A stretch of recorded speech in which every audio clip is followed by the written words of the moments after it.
very much, Sir George. It's a pleasure to serve under your chairmanship. And can I congratulate my honourable friend for North West Durham for securing this debate.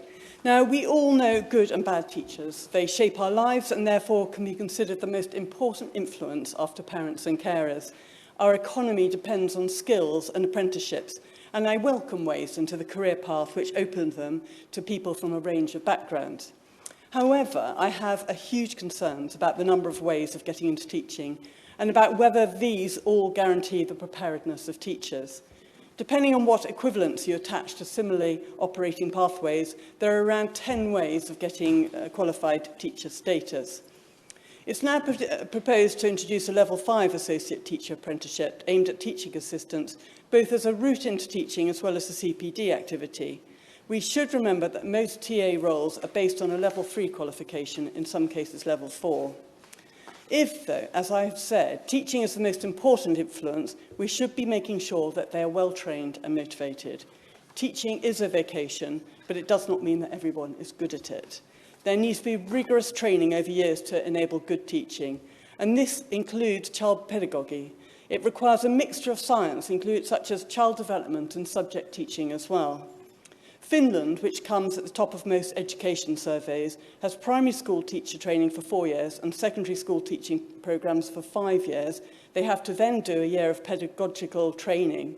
Alongside this, they do a research thesis on a topic of their choice and spend a full year teaching in a university-affiliated school before graduation. This gives status to teachers and confidence that teachers are well prepared.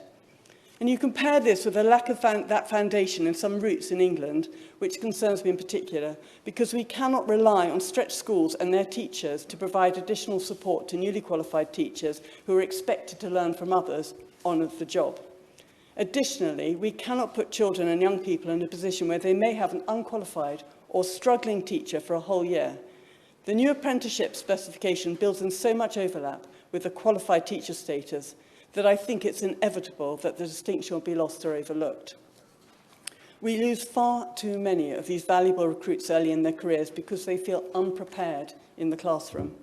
The average rate for teachers leaving the profession is around 10% per year. However, among early career teachers, the rates are a lot worse. 12.5% have already left within a year of qualifying. 17%, I won't because we don't get extra time. No, we don't get a minute back here, I'm afraid. 17% will have left within 2 years. After 5 years, a third have left. 40% of teachers who qualified 10 years ago have left teaching.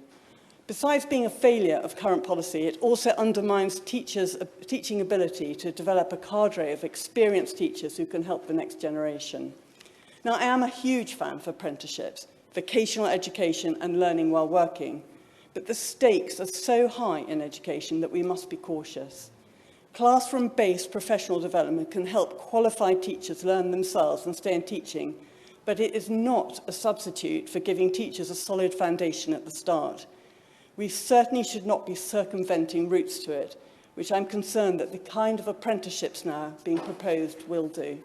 Thank you, Sir Gerald.